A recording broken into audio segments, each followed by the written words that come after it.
The question arrived at 9:47 on a Friday night, and it cut through the noise the way a knife cuts through smoke, not loudly but completely. One moment, the Steel Fist Clubhouse was exactly what it always was.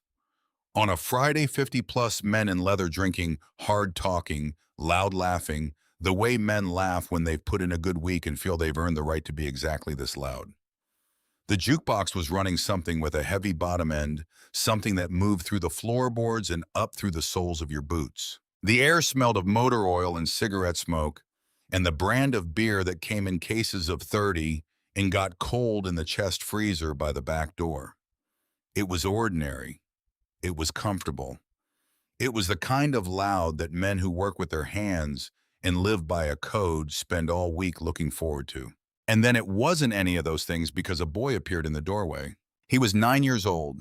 He was wearing a canvas jacket 2 sizes too big, caked in mud along the left sleeve and shoulder where he'd gone down on the road and gotten back up without stopping. His brown hair was plastered flat to his forehead with the sweat of someone who had run a very long way to get somewhere. His right hand was extended palm up, and pressed flat against that palm were 2 crumpled dollar bills and 2 quarters, held there with the concentrated grip of someone who had been holding on for a long time and understood the cost of letting go. His eyes were red-rimmed and swollen, the kind of red that comes from crying, that has long since finished, cried out completely somewhere on the road between wherever he'd come from and here.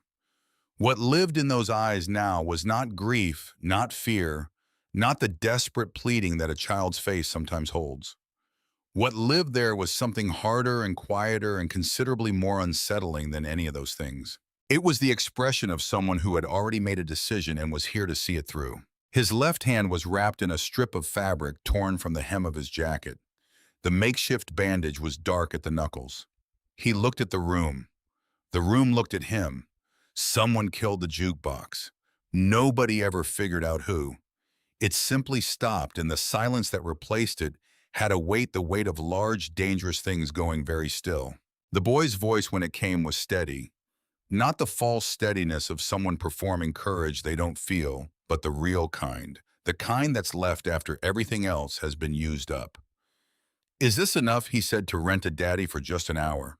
Rourke Calloway had been mid-drink, his bottle halfway to his mouth. He set it down on the bar with a careful, deliberate click. The sound was very loud in the silence. The silver rings on his knuckles caught the light as he placed the bottle down, 4 of them, heavy and scarred, one on each finger of his right hand. He turned around slowly. Rourke Iron Hand Calloway was 53 years old and built like something assembled for a specific purpose that had been doing that purpose for a long time without complaint. He was not the biggest man in the Steel Fist chapter. He was not the loudest. What he was, and what every man in that room understood, without needing it explained, was the kind of man a room orients itself around without being told to. The kind whose stillness, when it came, carried more authority than other men shouting. He looked at the boy in the doorway for a long moment. Then he stood up from the bar stool, and the scrape of it on concrete, the weight of him rising, moved through the room like a signal. 50 men watched him cross the floor. His boot heels struck the concrete in a measured cadence, and then he was at the door, going down on one knee in front of the boy, the way you go down when you want to be at eye level, and you want the person in front of you to know that's intentional. This close, Rourke could see the full accounting of the night. The split at the corner of the boy's lip, small but specific. The faint discoloration along the left side of his jaw, the color that a fast-moving object leaves on a child's face. The mud on the jacket sleeve still damp at the edges, meaning he hadn't fallen long ago and hadn't stopped when he fell. And the bandage on the left hand, dark at the knuckles, wrapped from fabric torn cleanly, and tied with the focused determination of someone who had done it themselves because there was nobody else to do it. Rourke kept his voice low. The room was quiet enough that every man heard him anyway. "What's your name, Liam?" the boy said. "Liam Beckett."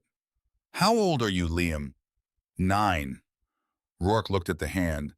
"Can I see?" Liam unwrapped the bandage himself carefully with the patience of someone for whom the unwrapping hurt, and the decision to do it anyway had been made before he started.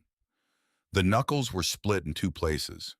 Rourke had been reading wounds for 30 years, And he read these clearly, not the scrapes of a fall, not the random damage of a playground collision, but the patterned injury of a small hand that had grabbed at something large and moving and been wrenched away from it.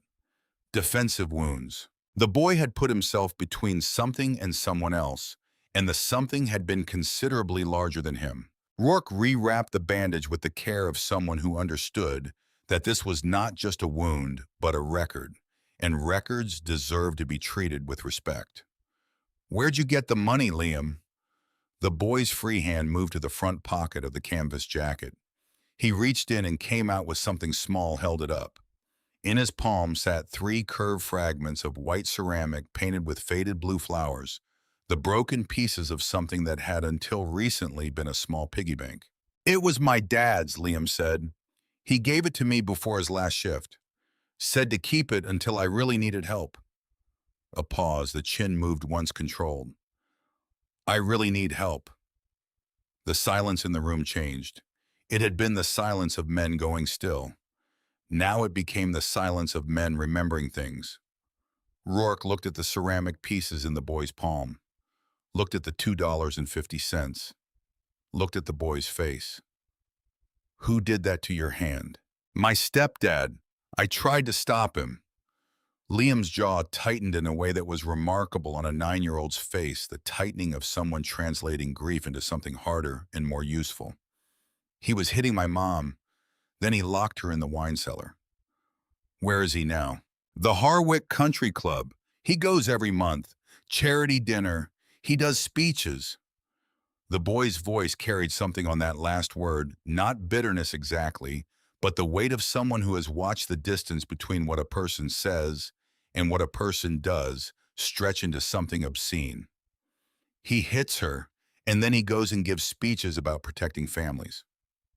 "Have you called the police?" "4 times. Liam said it the way you say a number you've had occasion to count carefully. Chief Pickett closes the reports. He goes to my stepdad's parties." Rourke was quiet for a moment. The room was quiet with him. "What's your stepdad's name?" "Grant Whitmore." Something moved through the room at that name. Not a sound, not a visible thing, but a shift in atmosphere, the way a room changes when a word lands in it that everyone recognizes. Grant Whitmore was not unknown in Harwick County. Grant Whitmore was in the social geography of this part of the state as close to untouchable as a civilian could get. Founding partner of Whitmore and Associates. 3 terms on the county bar's ethics board, which held a particular irony that nobody in the room missed.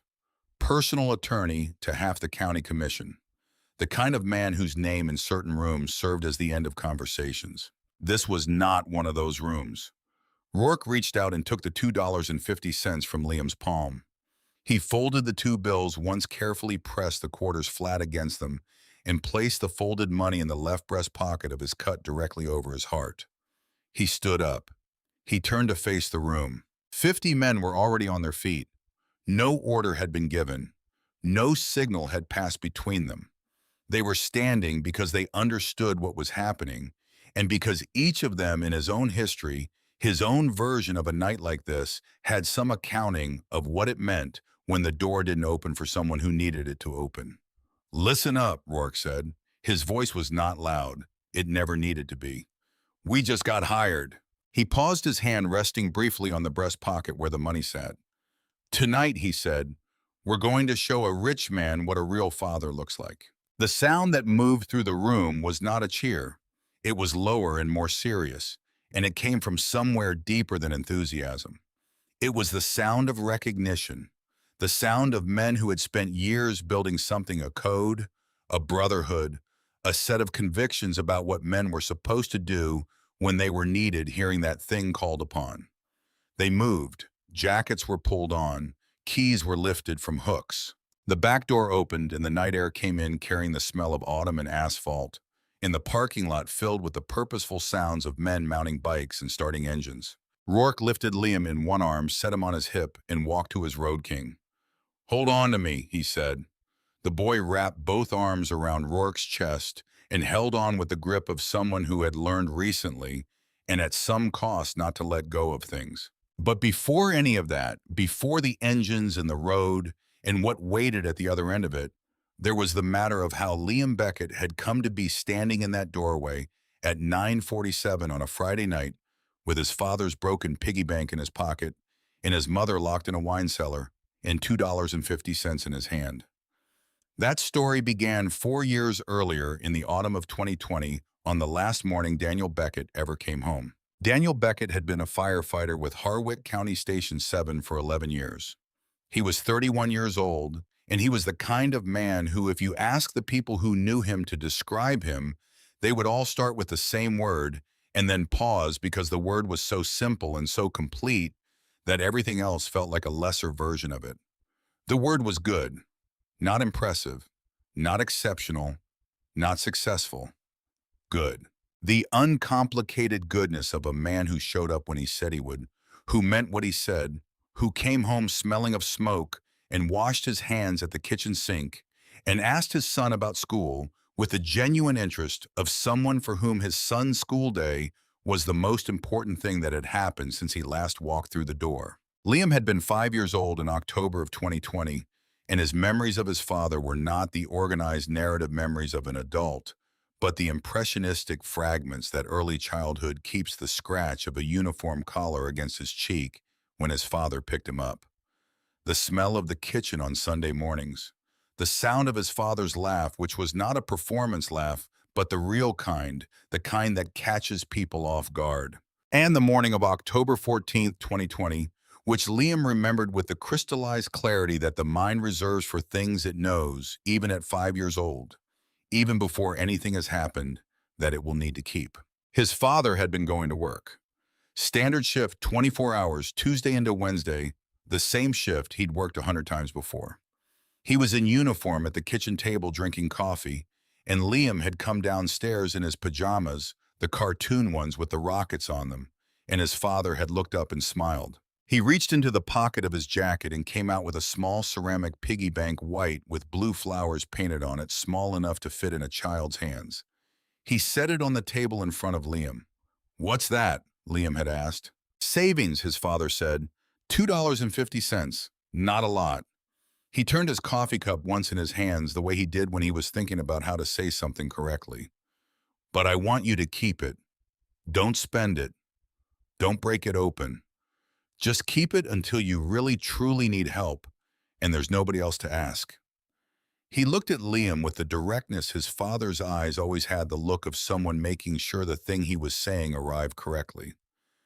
"Will you do that?" Liam had said yes because he was 5 and his father had asked him to. He hadn't known then what his father was giving him. He hadn't known that within 14 hours, a structural collapse at a warehouse fire on the east edge of Harwick would kill 2 firefighters and injure 7 more. He hadn't known that one of the 2 would be his father. He hadn't known that grief at 5 years old doesn't come all at once, but arrives in installments over years, finding you in unexpected places. In the scratch of a uniform collar you no longer feel. In the Sunday morning kitchen that smells different now, in the absence of a laugh in a house that has grown accustomed to quiet. He had simply said yes, and his father had nodded once, ruffled his hair with one large hand, finished his coffee, and gone to work. Catherine Beckett had carried her husband's name in his absence with the dignity of a woman who had decided that grief was not a thing she would let her son see consuming her. She worked, she kept the house. She made sure Liam had what he needed, which was most things, because Daniel's life insurance and the firefighter survivor trust had been administered through the county, and while it was not a wealthy life, it was a stable one. She was careful.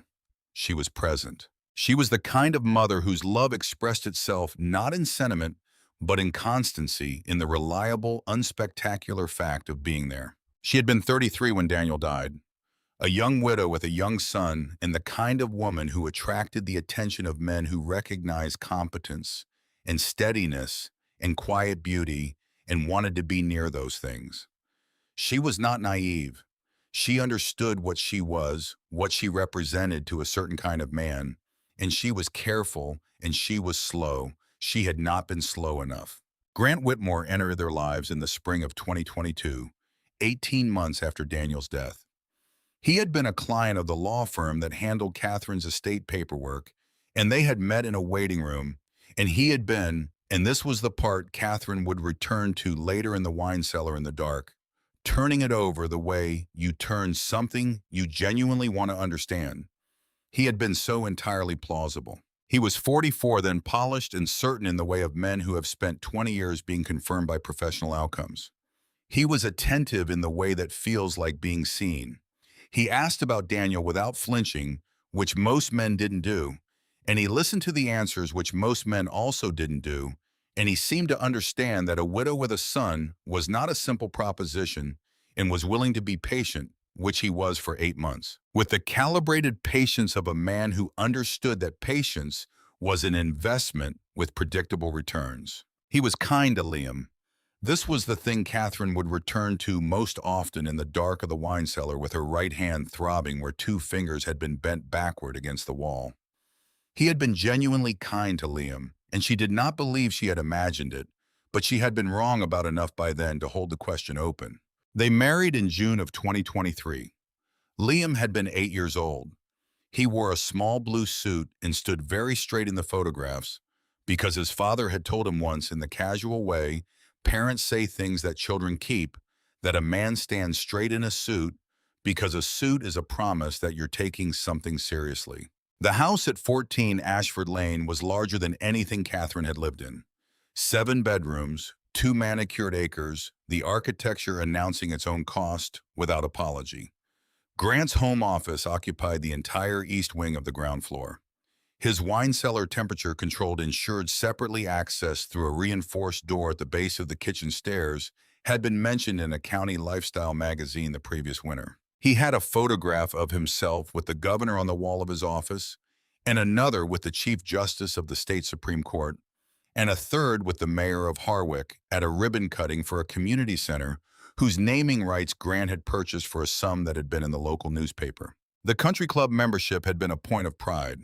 14 years, one of the founding legacy memberships conferring certain privileges newer members didn't have, including a reserved parking spot and the chairmanship of the annual Family Values Gala, which Grant had held every year for the past 6. Chief Vaughn Pickett had been a guest at their wedding. The first time Grant hit Catherine, it was 8 weeks after the wedding. He had come home late from a client dinner in a mood that Liam would later understand had been building for weeks, quietly and visibly behind the face he showed the world until the pressure found a seam. He struck her once with an open hand. He apologized within the hour. He was the next morning the man she had married, attentive and remorseful, and she told herself, the way people tell themselves, that it was singular, that it would not be repeated, that she understood what had caused it, and the cause was temporary. It was not singular, it was not temporary. By the spring of 2024, Catherine had filed police reports on 4 separate occasions. On each, she had been thorough and specific, documenting injuries and dates, and the precise sequence of events with the careful detail of someone who hoped to make the reports impossible to ignore. On each occasion, the report was received by the Harwick Police Department's Domestic Incident Desk, assigned a case number, and then quietly, efficiently closed without investigation. No follow-up, no welfare check, no call. She did not understand this for 7 months. Then she saw Vaughn Pickett at a dinner at their house, saw him and Grant in the study, a conversation she was not supposed to witness, with a quality of ease and complicity between the two men that explained in an instant everything she had not been able to explain. She understood. She told Liam to call 911 if things ever got very bad.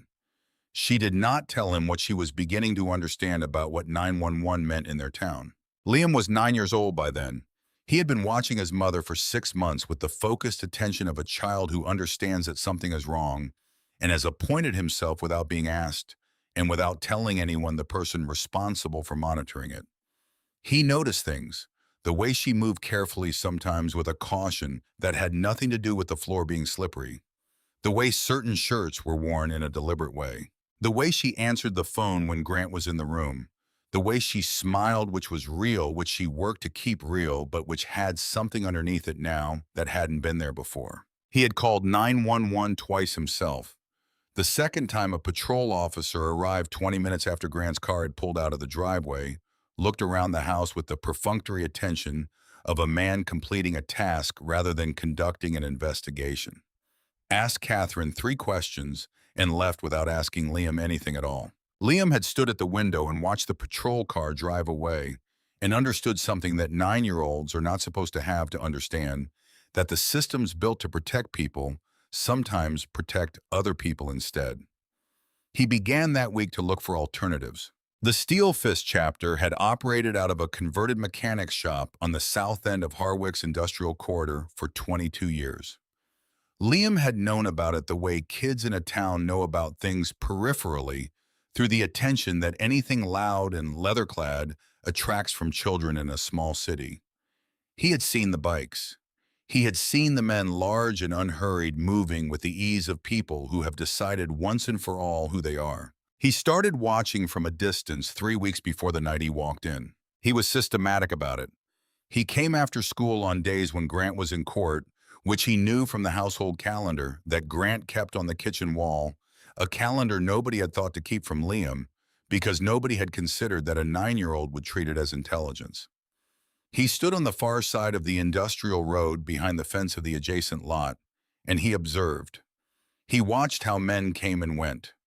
He watched how they interacted, the grammar of it, the way a punch on the arm carried affection rather than aggression, the way a joke moved through a group and took all of them with it, the way a man sitting alone outside with a coffee looked less like loneliness and more like someone choosing the quality of their own silence. He watched Rourke Calloway in particular. He did not know his name yet.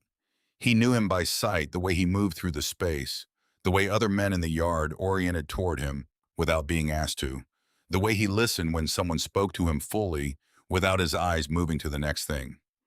Liam had spent 9 years watching his father listen to his mother in exactly that way, and he recognized it.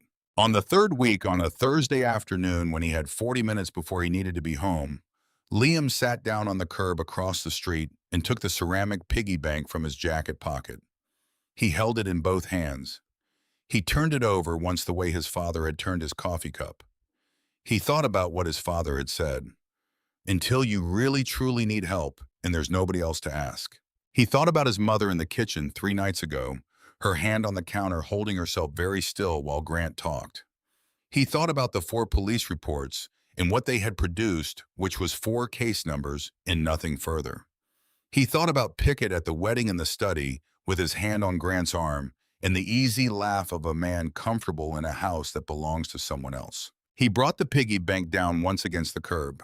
It broke cleanly into several large pieces, white ceramic with blue flowers, and $2.50 in coins, and currency fell into his palm. He put the broken pieces in his pocket. He put the money in his other hand. He crossed the street. That had been 3 weeks ago. Since then, he had waited. He had waited for the right night, which was the night Grant had an obligation elsewhere, the country club gala marked on the kitchen calendar with a star, because Grant always marked his important engagements with a star. On the night of the gala before Grant left, something had gone wrong. The way things went wrong in that house in patterns Liam had learned to read, but not yet learned to predict. Grant's voice in the kitchen low and controlled in the way that low and controlled meant something was coming. His mother's voice steady and careful in the way that meant she was trying to prevent it. And then the sounds that followed, sounds that Liam had already started down the stairs toward, before he had made the conscious decision to move. He put himself between them. He was 9 years old, and he put himself between a grown man and his mother because there was nobody else there to do it. Grant removed him with the controlled force of a man setting aside an obstacle, and Liam went into the doorframe and came down on the kitchen floor with his hand underneath him. Grant looked at him for one moment, a look that contained something complicated, something that was not quite the face he wore in public, and not quite the face he wore in private, and then he turned back to his wife. Liam heard the cellar door. He heard the lock. He got up off the kitchen floor, tied the strip of jacket hem around his hand, walked out the front door and ran. He ran 14 blocks because the Steel Fist Clubhouse was 14 blocks from 14 Ashford Lane, and he had counted them on the calendar map during the weeks he was planning. He had not stopped when he fell. He had not stopped when the hand hurt more than he'd anticipated. He ran until the lights of the converted mechanics shop appeared at the end of the industrial road, and the sound of the jukebox reached him through the night air. And he stood in front of the door for approximately 30 seconds while he got his breathing organized. Then he pushed the door open. Then he asked his question. Now at 9:53 on a Friday night, he was sitting on the fuel tank of Rourke Calloway's Road King, both arms around the man's chest, feeling the engine come alive beneath him, with a vibration that was large and serious, and in a way he couldn't have named deeply steadying. Behind them, the parking lot of the Steelfist chapter filled with noise and motion and the choreography of men who know how to move together in the dark. Rourke twisted the throttle once. The engine answered. Liam felt it through everything, through his hands, through his arms, through the borrowed warmth of a man's back that smelled of motor oil and leather, and something underneath that he didn't have a name for, but that his body recognized as the presence of a person who was not afraid and was not going to be. His mother was in a wine cellar 14 blocks from where he had been standing an hour ago, in the dark with her hand hurt, and the door locked, waiting for someone to come. He tightened his arms around Rourke's chest. The Road King moved forward, and the column of bikes fell in behind it, and the sound that rose from the industrial corridor of Harwick was not subtle and not small, and it went up into the autumn sky like a statement of intent that did not require translation, because there are things understood in every language men speak when they have decided together that something is going to be made right. Liam Beckett had come to the Steel Fist chapter with $2.50 in a broken piggy bank and a question. He was leaving with his answer. The Harwick Country Club had stood at the northern edge of Harwick's most expensive zip code for 61 years, and in 61 years, it had never once been entered the way it was entered on this particular Friday night. The building was a three-story Georgian colonial in pale stone lit from below by landscape lighting designed by a firm whose other clients included two boutique hotels and a senator's private residence. The entrance gate was two panels of etched crystal glass in a brushed steel frame 8 feet tall, backlit with warm gold that gave the impression intentional and carefully maintained that whatever was inside was worth protecting. The driveway was a quarter-mile of poured concrete lined with October maples planted specifically for their autumn color. And on this evening, they were doing their job, burning orange and red in the uplighting like something ceremonial. The 14th annual Harwick Family Values Gala was in full operation. 300 guests, black tie, $500 a plate. The ballroom's crystal chandeliers were doing what crystal chandeliers do when a room has money in it and wants you to know. The string quartet in the northeast corner was playing something European and tasteful that nobody was really listening to, but everybody was glad was there. The champagne towers near the east wall had been assembled by the club's events coordinator with the geometric precision of someone who had done this before and understood that the architecture of abundance is itself a message. And at the mahogany podium at the front of the room, under a banner that read, Harwick Family Values Gala, Protecting What Matters Most, stood Grant Whitmore. He was 46 years old, and he had worked very hard for a very long time to look exactly the way he looked. The suit was charcoal bespoke, cut with quarter-inch precision. The silver at his temples had arrived at 40 and been received with relief because it did exactly what he needed it to do, suggest authority without suggesting age. The jaw was square. The eyes were blue in the way that blue eyes photograph well and read as trustworthy in rooms of 300 people.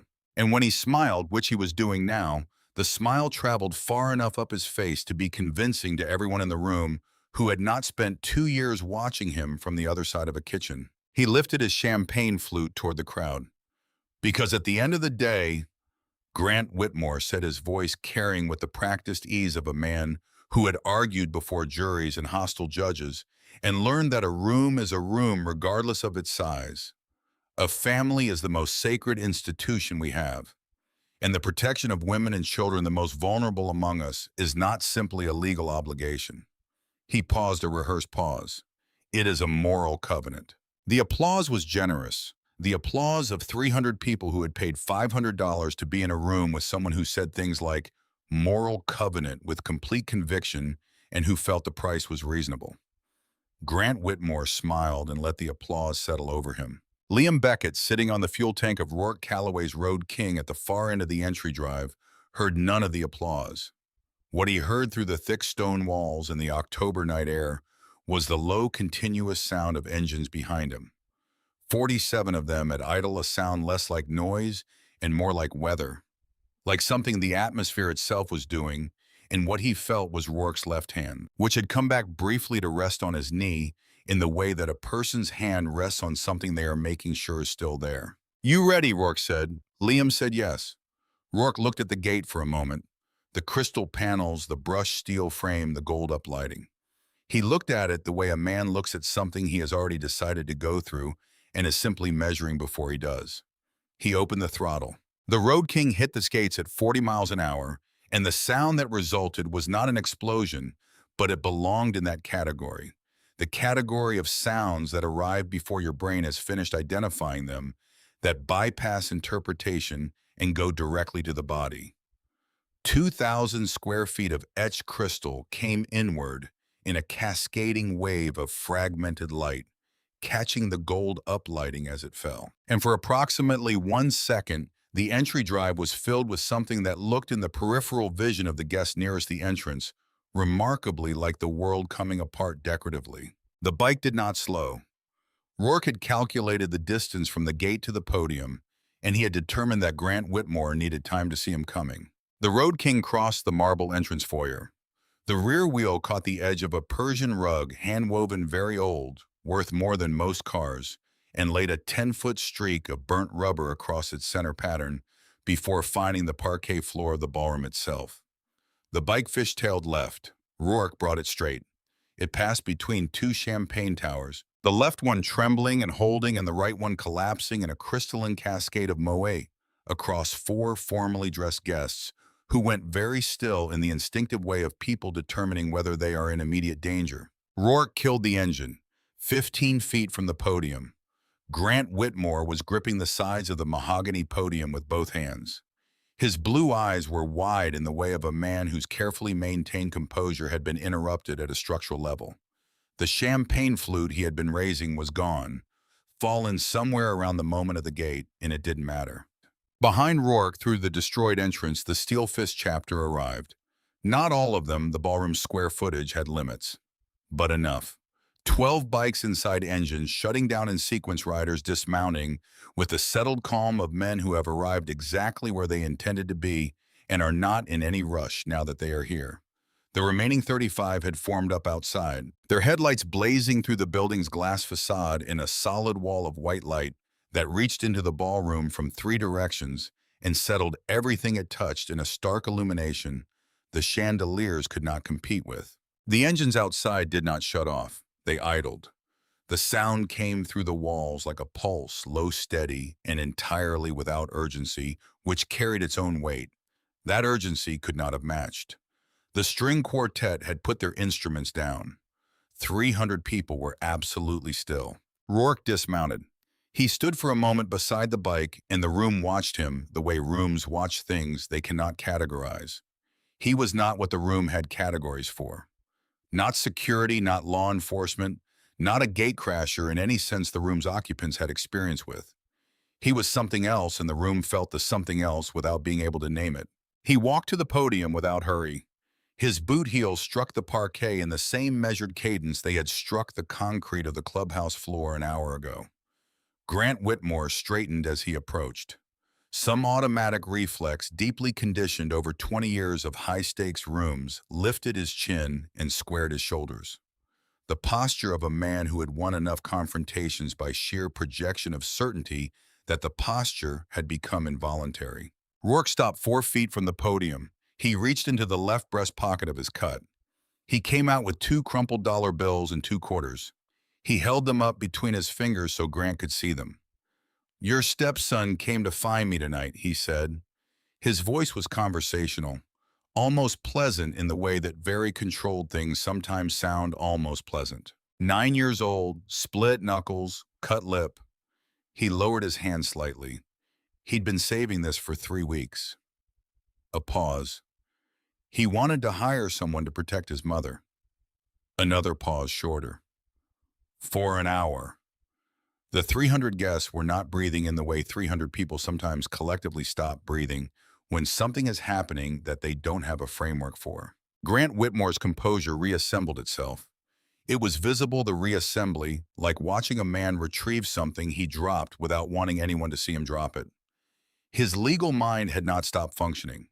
It was already running the calculation trespass, property damage, criminal endangerment. He was on familiar terrain.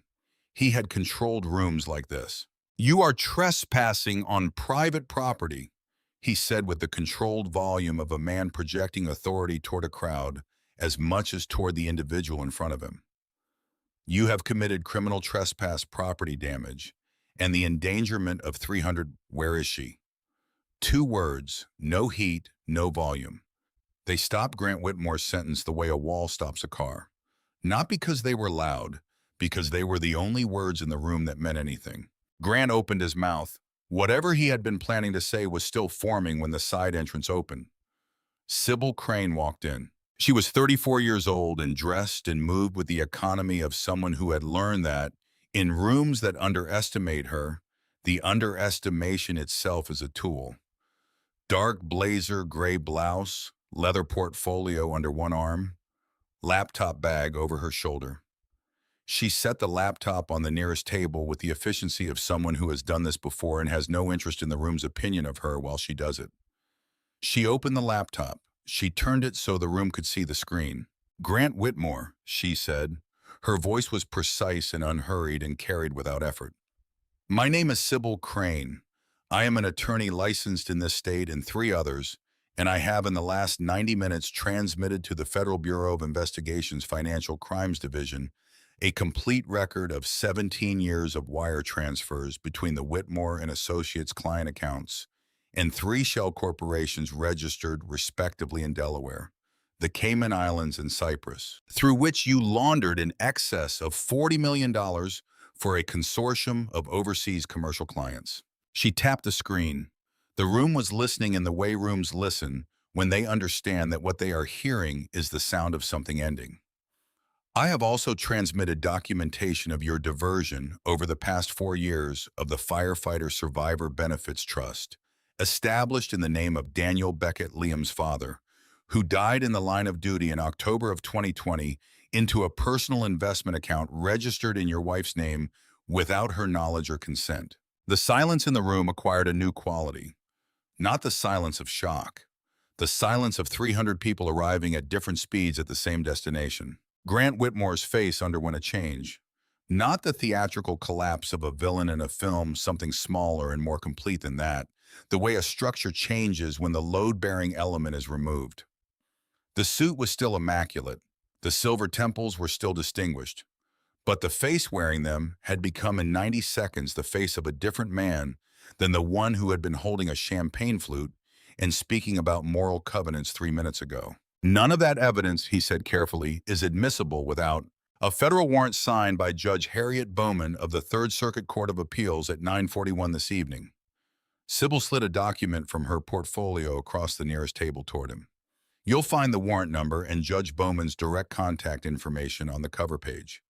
Your attorney, when you reach one, will want to review it, alongside the parallel state filing which covers the domestic violence charges, 4 counts, corresponding to the 4 police reports filed by Catherine Beckett between May of 2023 and March of 2024, all closed without investigation by the Harwick Police Department."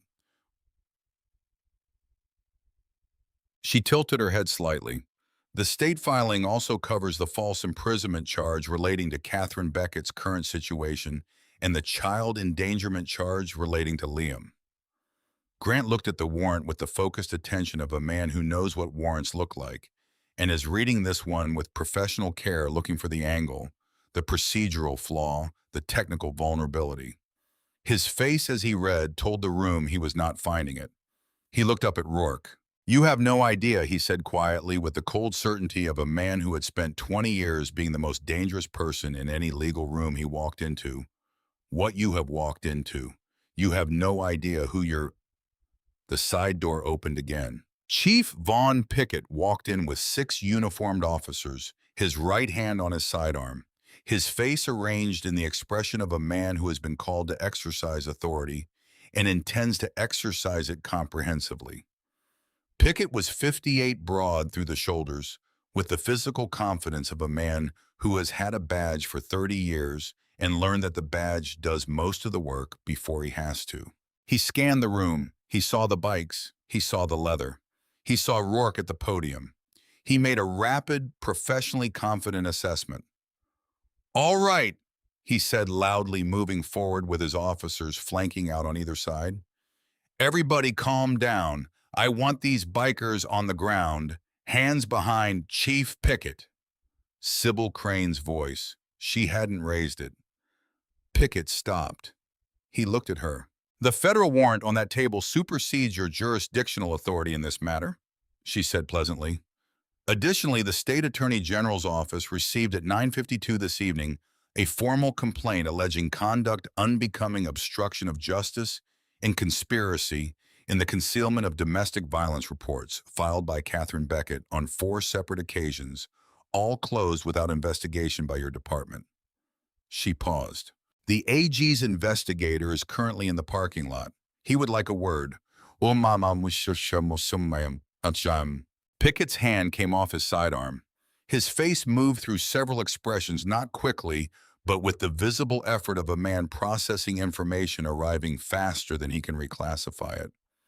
And then Liam Beckett's voice came from the back of the room. He had come in quietly sometime during Sybil's recitation, slipping through the broken entrance with the unobtrusiveness of a child who has learned that adults notice you less when you move with purpose than when you move with caution. He had made his way to the edge of the crowd, and he was standing near the back wall now, 9 years old, canvas jacket still muddy at the sleeve, bandaged hand at his side, looking at Chief Vaughn Pickett with the clear, direct gaze of someone who has nothing left to protect by looking away. "He comes to our house," Liam said. The room turned, not all at once, but almost, the way a current turns completing itself. The boy's voice was not loud. It carried anyway the way things carry in a room that has gone completely silent because the thing being said is the thing that cannot be unsaid.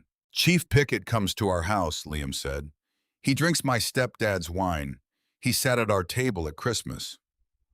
A pause in which the 9-year-old's face held an expression that the 300 adults in the room recognized and felt in different places depending on their own histories.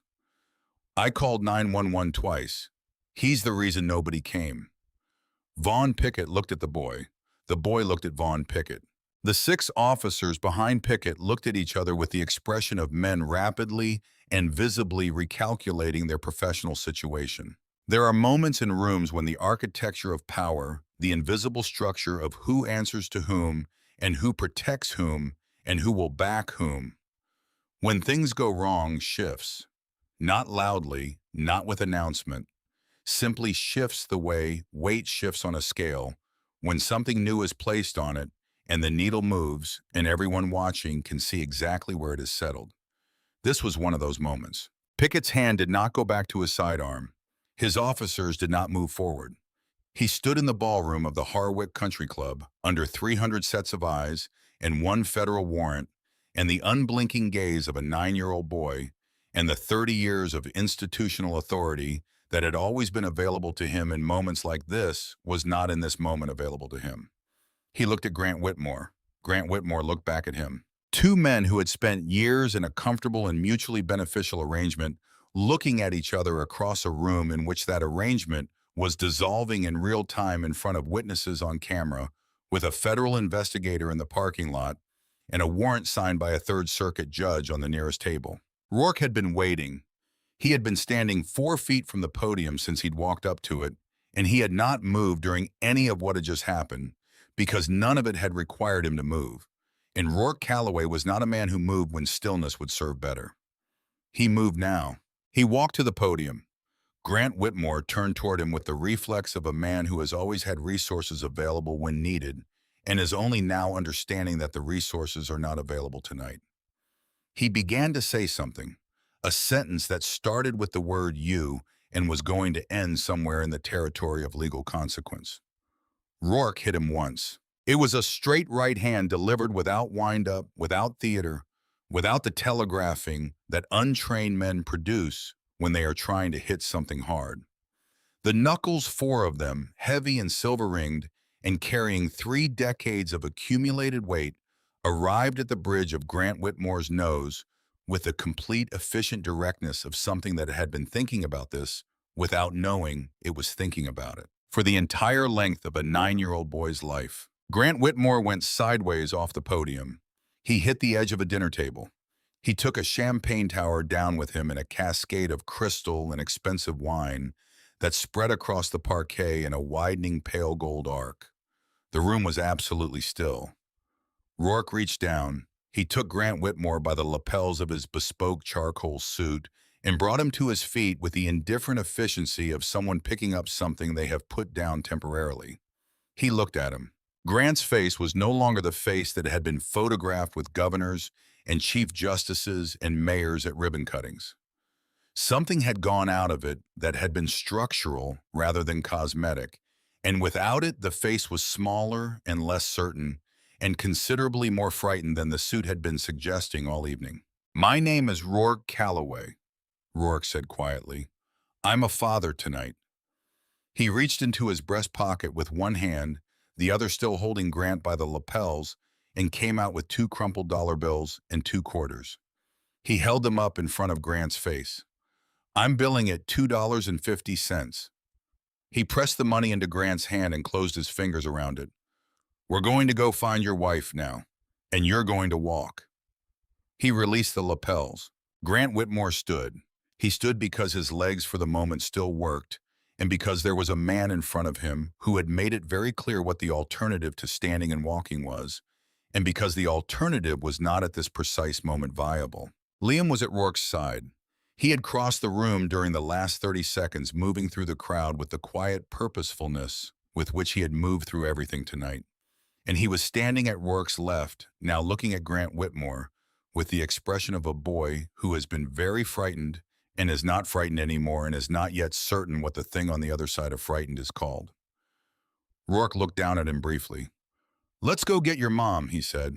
Outside, the night air was cold and sharp with October, and the headlights of 35 idling motorcycles flooded the country club's entrance with a light that had nothing tasteful or architectural about it, simply the combined illumination of men who had come a long way in the dark and were still here. Grant Whitmore walked out of the Harwick Country Club between Rourke Calloway and his own stepson through the space where the crystal gates had been across the drive, where the October maples were still burning orange in the light, and got into the back of Rourke's truck, which 2 Steel Fist members had driven up and parked at the end of the drive for this specific purpose. Sybil Crane paused at the entrance and looked back at the room. 300 guests in black ties stood among overturned champagne towers and broken crystal. The string quartet's instruments abandoned on their chairs, the banner reading, "Protecting What Matters Most," still hanging above the now vacant podium. She noted several things at once: the federal investigator who had come in from the parking lot and was speaking quietly with 2 of Pickett's officers, the AG's assistant who had arrived through the side entrance and was reviewing the warrant with the careful attention of someone making sure of what they have before they use it, and the room itself, which was doing what rooms do after something large has happened in them, rearranging itself around the new fact of what had occurred. She closed her laptop. She picked up her portfolio. She walked out. Behind her in the parking lot, Chief Vaughn Pickett was having a conversation with the AG's investigator that he had not anticipated having tonight and would not in any version of the future currently available to him enjoy. The column of bikes formed up behind the truck. The sound of them together in the residential dark was something that the country club's neighbors would discuss for weeks afterward, trying to find the right word for it. Because none of the available words, loud, frightening, powerful, were quite accurate individually. And the accurate description required all of them at once, plus something that was not in the available vocabulary. Something about the difference between noise and intention. 14 blocks south in the wine cellar of 14 Ashford Lane, Catherine Beckett sat against the cold stone wall with her knees drawn up and her right hand held carefully against her chest, 2 fingers swollen at the joints, and she was listening. She had been listening for some time, not for voices, not for footsteps, but for the quality of silence that tells you whether the world outside a locked door is moving or still.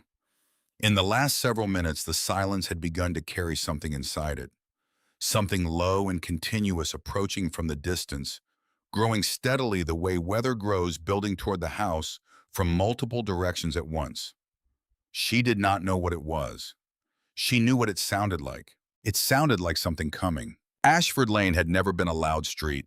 That was in fact a significant part of what it cost to live on it.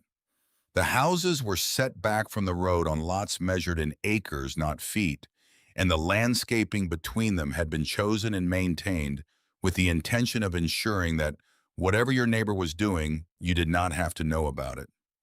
The street itself was wide and smooth, resurfaced every 3 years by a county road crew whose scheduling was influenced, in ways never written down by the preferences of the lane's residents.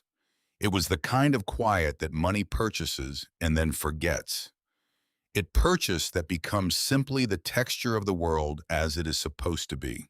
At 11:14 on a Friday night in October, Ashford Lane stopped being quiet. They came from the south end, first the Steel Fist chapter. 18 bikes turning off the main road in a column that filled the lane from curb line to curb line. Headlights sweeping the manicured hedges and the stone gate post lanterns and the architectural lighting of houses, whose owners were at this moment standing at their windows with their hands pressed to the glass. The engines did not quiet when they turned onto the residential street. They idled low and continuous, the kind of sound you feel in your sternum before you process it as sound at all. Then the Iron Bridge chapter came from the north. Then the Red Rock chapter from the east through the service road that ran behind the properties, their lights appearing between the gaps in the hedgerows, like something the hedgerows had been trying to prevent and had failed. Then the Northfield chapter completing the perimeter with the quiet efficiency of men who had done this before in different configurations and understood that the geometry of presence is itself a form of communication. 211 motorcycles. They did not park in the driveway. They lined the street both sides nose to tail, their riders dismounting and standing beside them in the casual stillness of men who are doing nothing aggressive except existing in very large numbers with a very specific shared understanding of why they are here. The headlights stayed on. The engines idled.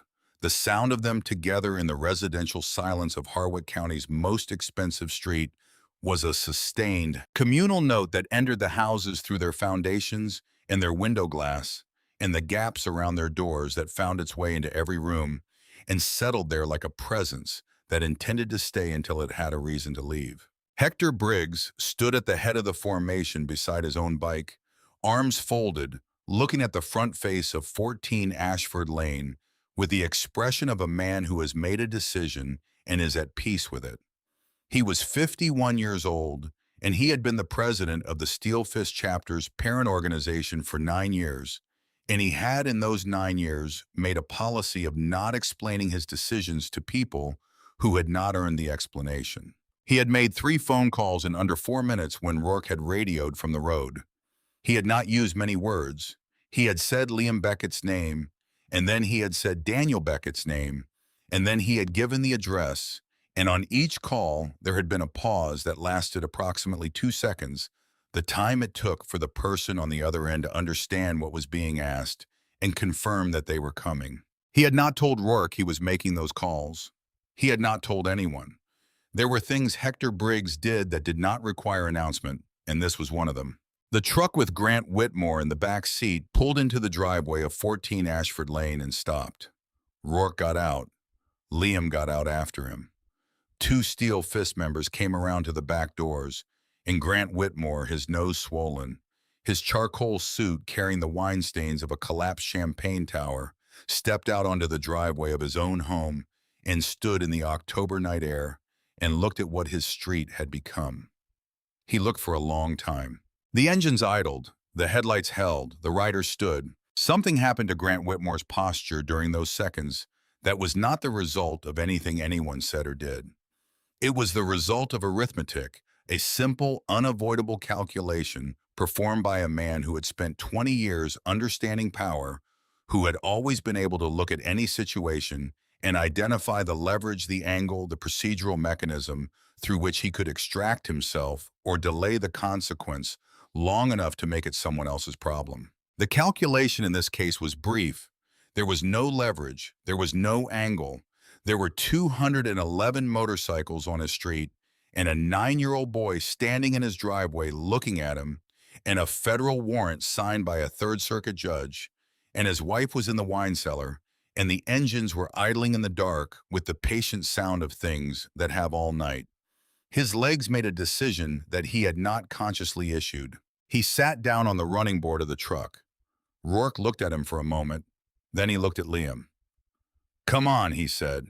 They went in through the front door, which was unlocked because Grant had not locked it when he left, because men like Grant did not think about locked doors the way other people think about locked doors. The entry hall was marble, the staircase curving the artwork on the walls, the kind of artwork that costs enough to be notable without being specific enough to be loved.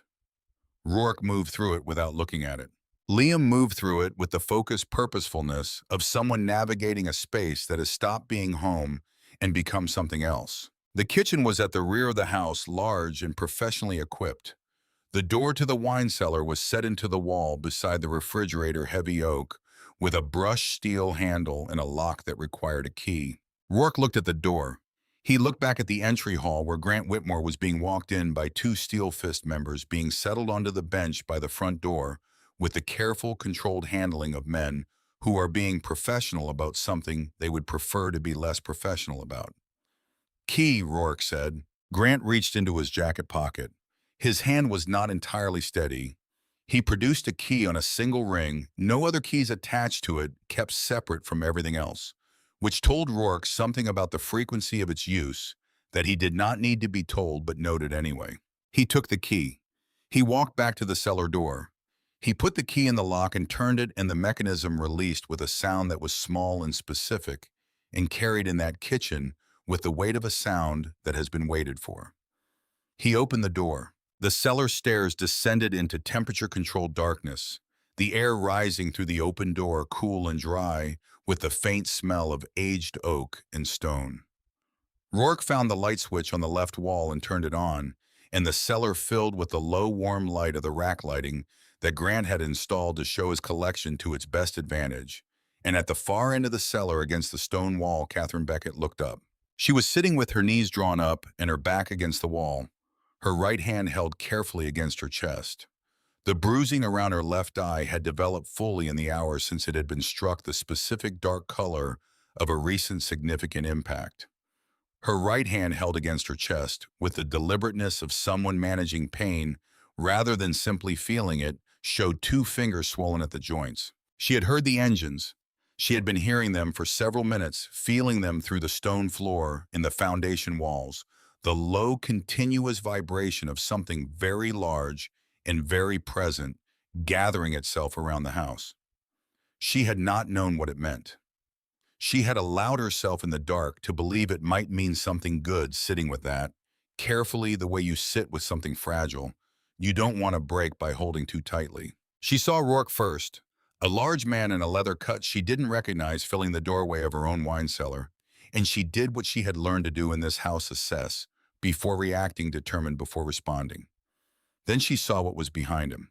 Liam came down the stairs at something between a walk and a run, the controlled urgency of a child who has been running all night and has arrived and is now trying to arrive calmly, which is not entirely possible when you are 9 years old and have been frightened for your mother for the last 3 hours. He went to her and she pulled him in with her good arm, both of them pressing their faces together in the silence of people who have been afraid for each other and are checking that the other is real and solid and present and here. Rourke stood in the middle of the wine cellar and let that happen. He was a patient man by nature and by practice, and some things required the time they required. After a moment, Catherine looked up at him over Liam's shoulder. "Who are you?" she asked. Her voice was steady. This was a woman who had been holding things steady for a long time, and who was going to keep holding them steady even now, even here, because that was the posture she had chosen and it had become structural. "Rourke Calloway," he said. "Steel Fist chapter." He paused. "Your son came to find us tonight." Catherine looked at her son. Liam had his face pressed against her shoulder and did not look up. She ran her good hand over the back of his head, the gesture of a parent confirming with their hands what their eyes have already established.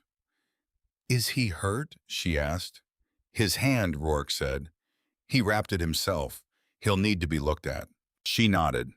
She continued to look at Rourke with the clear, assessing gaze of a woman who is processing a great deal of information at speed and is not going to stop processing it simply because the situation is emotional. There are doctors coming, Rourke said. Paramedics, they're outside, and federal agents. He paused. It's over. Catherine looked at him for a long moment. The cellar was quiet, the engine sound filtering through the stone walls as a vibration rather than a sound, something you felt rather than heard. He'll have lawyers, she said, not afraid, factual, the assessment of someone who understood the territory. He had lawyers, Rourke said. Tonight they're going to need lawyers. She looked at him for another moment, and then something shifted in her face, not a collapse, not the dramatic release of someone whose composure has finally broken, but a quieter thing, the easing of a person who has been holding a position alone for a long time and has just been told credibly that they don't have to hold it alone anymore, that someone else is here, that there is in fact a there to arrive at. Okay, she said. Grant Whitmore was sitting in the entry hall of his own house when Rourke brought Catherine and Liam up the cellar stairs, and the moment Grant's eyes found Catherine and then found Liam beside her, something moved across his face that was the most honest thing Rourke had seen on it all night. Not remorse. Men like Grant Whitmore did not produce remorse on this kind of timeline. Something more primitive than that. The recognition finally and completely that the thing he had believed about himself, that he was in control, that he managed the variables, that the architecture of his life was sound, had been wrong, and had been wrong for longer than tonight, and that the proof of its wrongness was standing in his entry hall looking at him. Liam did not look at Grant for long. He looked at him the way you look at something you have finished with a brief, complete, uninterested assessment, and then he looked away, back at his mother, back at Rourke, back at the door that led outside where the engines were still running, and the lights were still burning, and whatever came next was waiting. Grant did not speak. There was at this point nothing he could say that would function as anything other than evidence, and whatever else he was still a lawyer, and he knew it. Rourke walked him to the large window at the end of the entry hall. The window looked out over the front lawn, in the driveway, in the street beyond, and Grant Whitmore stood at that window and looked at what his street had become, and the sound of 211 engines came through the glass, and through the walls, and through the floor, and up through the soles of his handmade shoes, and into his legs, which were, he understood distantly, no longer reliable. He sat down again. His body had made the decision independently. Sybil Crane arrived through the front door with 2 paramedics and the federal investigator at 11:31. The paramedics went to Catherine first, then to Liam's hand. The federal investigator, a quiet man in his 40s named Garrett, who had the flat, practiced manner of someone who has seen enough of these situations that he no longer feels the need to perform urgency, sat down across from Grant Whitmore with a small recorder and a yellow legal pad and looked at him for a moment before saying anything. "Mr. Whitmore," he said pleasantly, "I've read the warrant." Grant said nothing. "It's a good warrant," Garrett said. He clicked his pen. "Judge Bowman is thorough."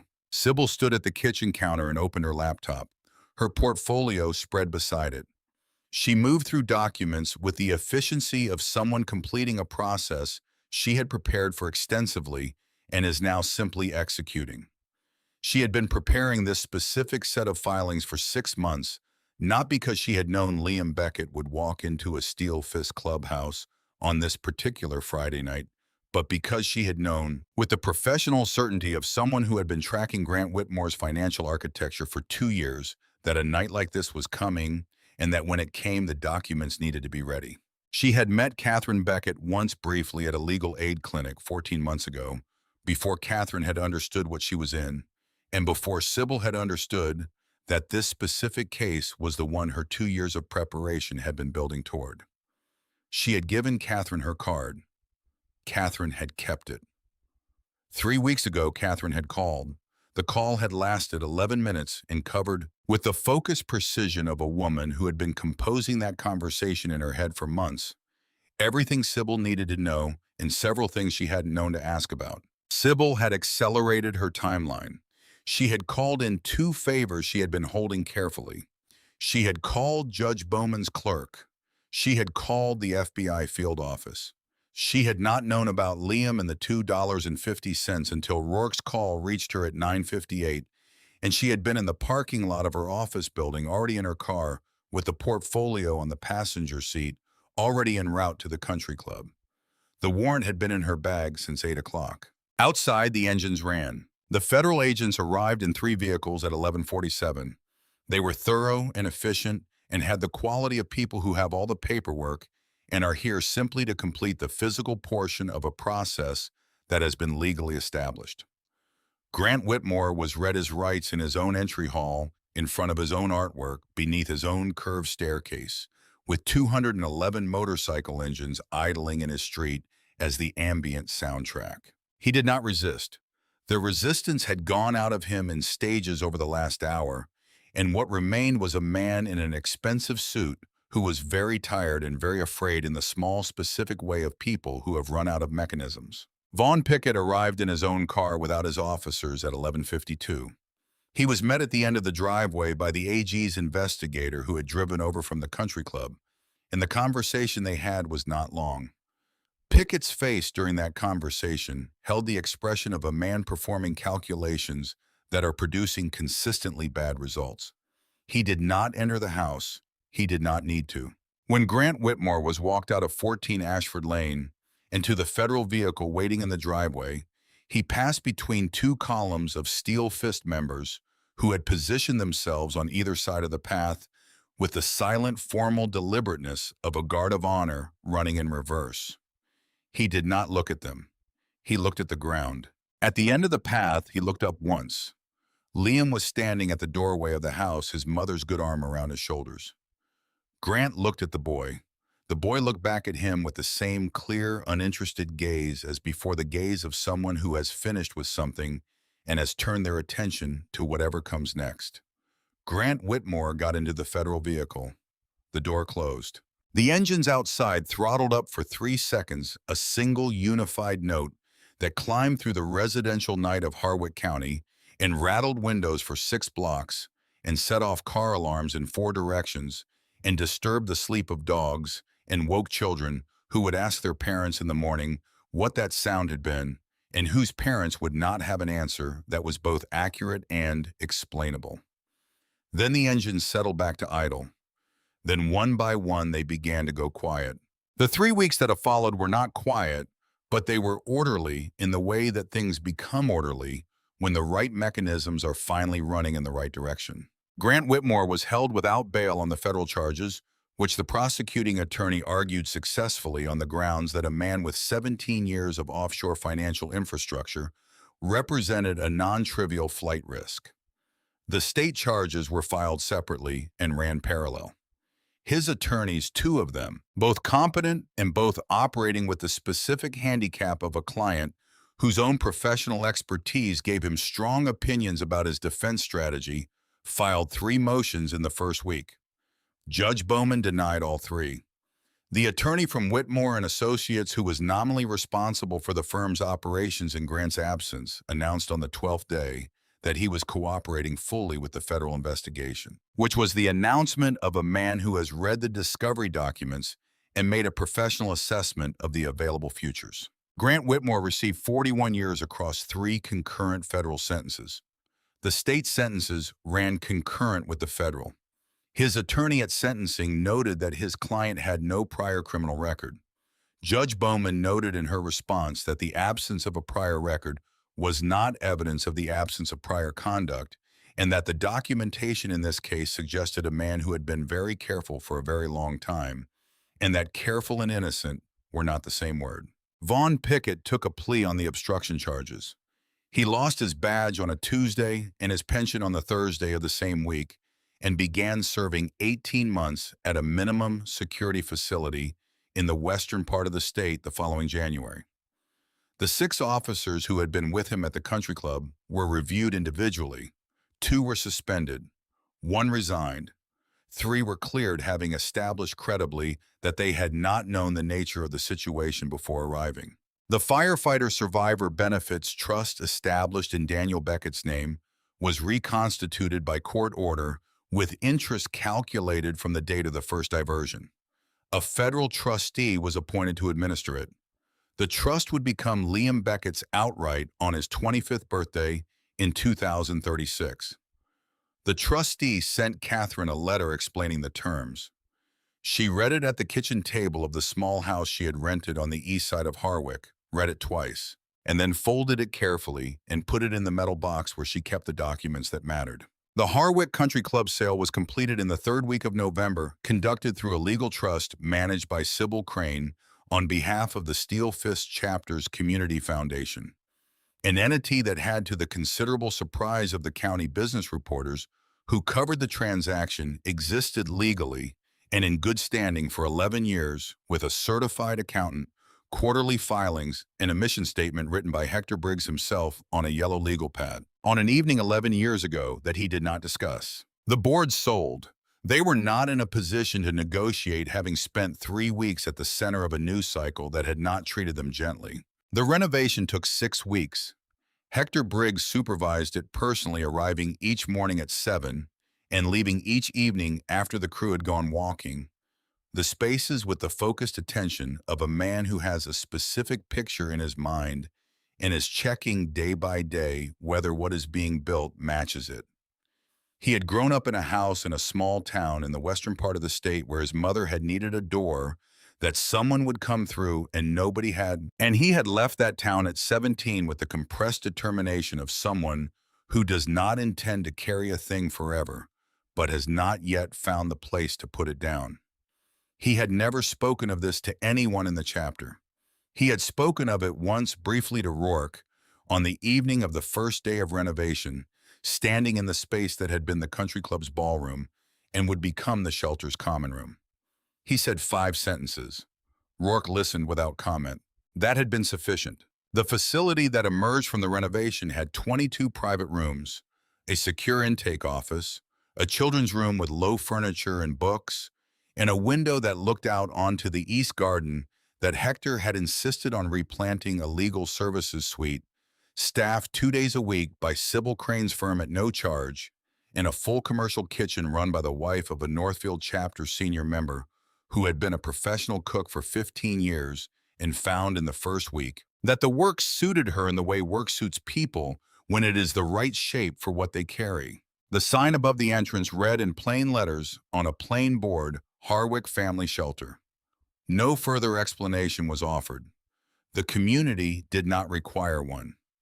The community had been watching for 6 weeks and understood what the building was and what it was for, and who had built it and why, and the understanding had the quality of things that do not need to be said because they have already been demonstrated. Catherine Beckett, who had resumed her maiden name Catherine Mallory the week the divorce was finalized in a courthouse transaction that took 11 minutes and that she completed alone because she had decided she wanted to complete it, alone applied for the intake coordinator position in the second week of December.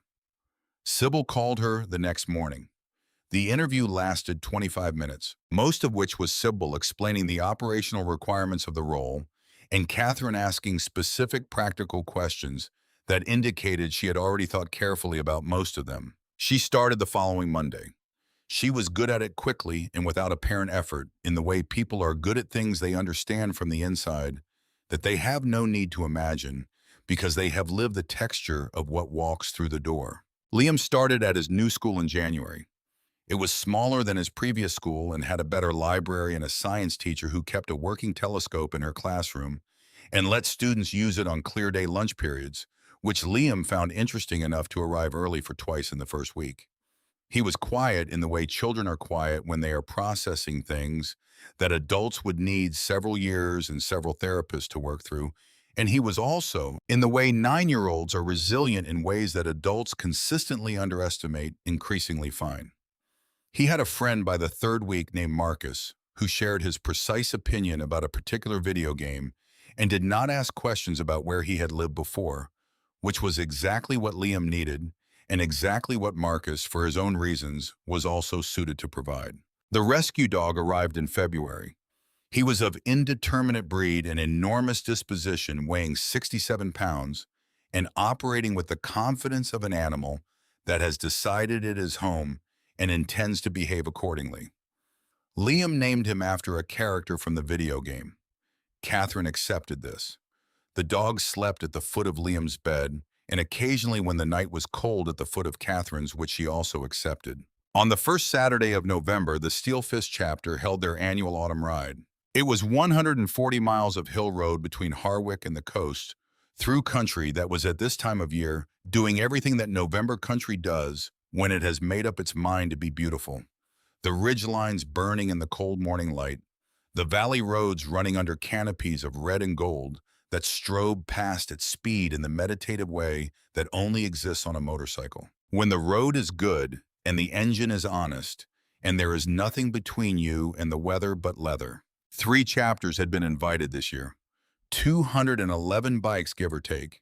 They assembled at the Steel Fist Clubhouse at 8 in the morning, and the parking lot and the street beyond it and the lot on the adjacent property that the owner had informally made available because he had followed the news coverage in October and drawn his own conclusions about the kind of men who used it. All of it was bikes and leather and the low-register communal sound of a large gathering that hasn't started moving yet. Rourke arrived at Catherine's house at 7:30. He had been there once before briefly to drop off paperwork from Sybil's office that Catherine had needed to sign. He rang the bell now and waited a bakery box from the place on 5th Street in one hand and a flat package wrapped in brown paper under his other arm.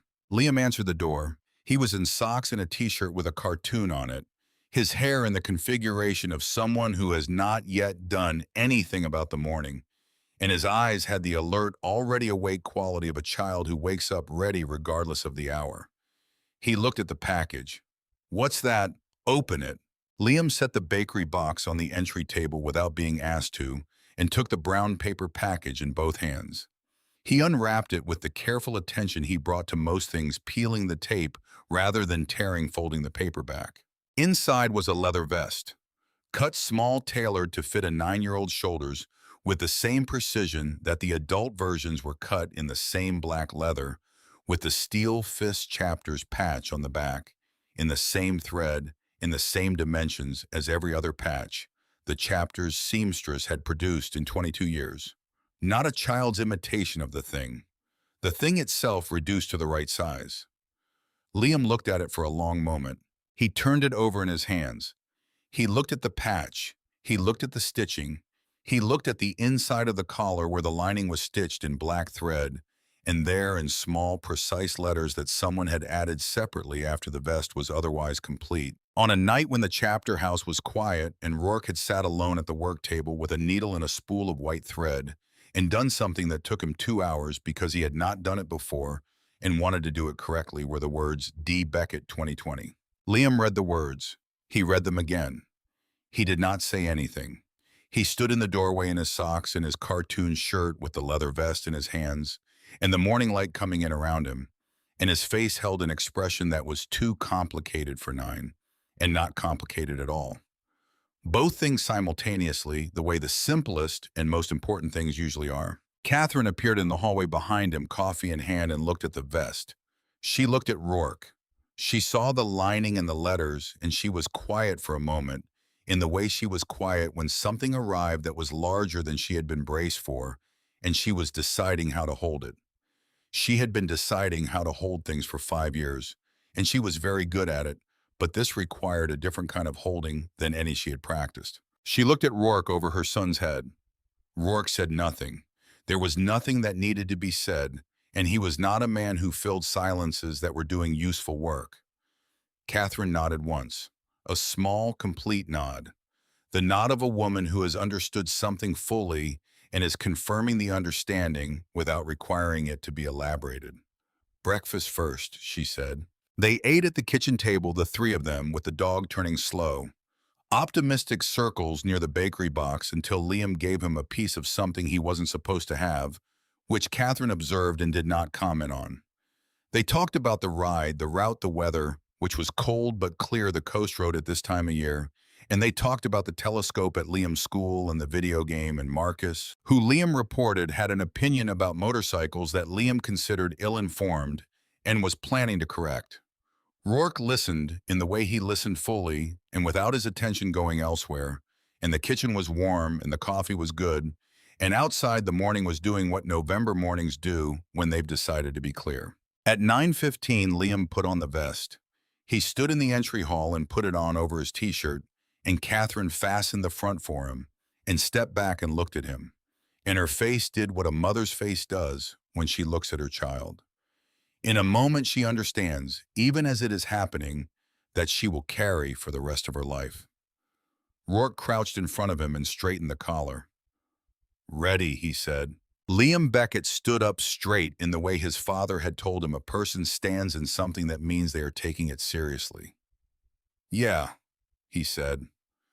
They walked out into the November morning, and the cold air met them, and at the end of the block, they could already hear the assembly, the low collective sound of 211 engines not yet started, but about to be the sound of a large thing gathering itself before it moves. They drove to the staging area, and when they arrived, the column was forming up chapter by chapter. The Northfield chapter at the front, and the Red Rock chapter behind them, and the Iron Bridge chapter behind that, and the Steel Fist chapter at the rear. And the street was nothing but bikes and leather, and the breath of men in the cold morning air. And Hector Briggs was at the front of the column with his hand up waiting. Rourke carried Liam on his shoulders through the crowd, and the men they passed looked at the vest and at the boy wearing it, and nothing needed to be said because the vest said it, and the patch said it, and the letters inside the collar said it, in the language of things that are done rather than announced. He set Liam on the fuel tank of the Road King, and the boy gripped the handlebars with both hands. His knuckles were healed. His lip was healed. He sat up straight. Hector Briggs dropped his hand. 211 engines started. It did not happen as a coordinated event. No signal was given that required interpretation. It happened the way things happen when a large number of people share a complete understanding, engine by engine from the front of the formation to the rear, each one joining the next. The way instruments join in the opening of something written for exactly this many parts, and the sound built until it was not individual engines anymore, but a single collective voice, larger than any of its components, speaking in the only language it knew, the language of presence and motion, and men who have decided to go somewhere together, saying that it was time. Rourke twisted the throttle. Liam tipped his head back. The laugh that came out of him was not a small thing. It was the laugh of a 9-year-old on a motorcycle at the front of a 211 bike column on a cold November morning, which is a specific thing and does not have a more precise description than the thing itself. It was the laugh of a boy who had been very frightened and was not frightened anymore. It was the laugh of a child who had broken open the last thing his father had given him and spent it on exactly what his father had told him to spend it on. It was the laugh of someone who had asked a question in a doorway and received in return not an hour, not a temporary arrangement, not a rental. 200. The column moved forward through the November streets of Harwick County, filling the morning with a sound that was depending on where you were standing and what your history was and what you had needed on the nights that you had needed it most. Either the most frightening or the most comforting thing you had ever heard. Past the houses with the people at the windows, past the school with the telescope, past the shelter on the site of the old country club, where the lights in the intake office were already on because Catherine had come in early, which she did most days because the work suited her, and the mornings were quiet, and there was always someone who needed someone to be there when they arrived. Past all of it, and out onto the open road where the hills ran north toward the coast in long burning ridgelines, and the sky was the clear blue of a cold morning that has decided to be generous, and the road opened up ahead of 211 bikes. The way roads open when the day is good, and the direction is right, and you are exactly where you are supposed to be. Liam Beckett held on with both hands, his healed knuckles white on the chrome of the handlebars, the patch on his back cutting the wind. His father's name in white thread against the black lining of his collar, carried forward into a November morning that smelled of autumn and exhaust, and the particular cold clarity of a day that comes after something has finally been made right. He had come to the Steel Fist chapter with $2.50 and a broken piggy bank and a question about whether that was enough. It had been, as it turned out, more than enough. It had bought him 200.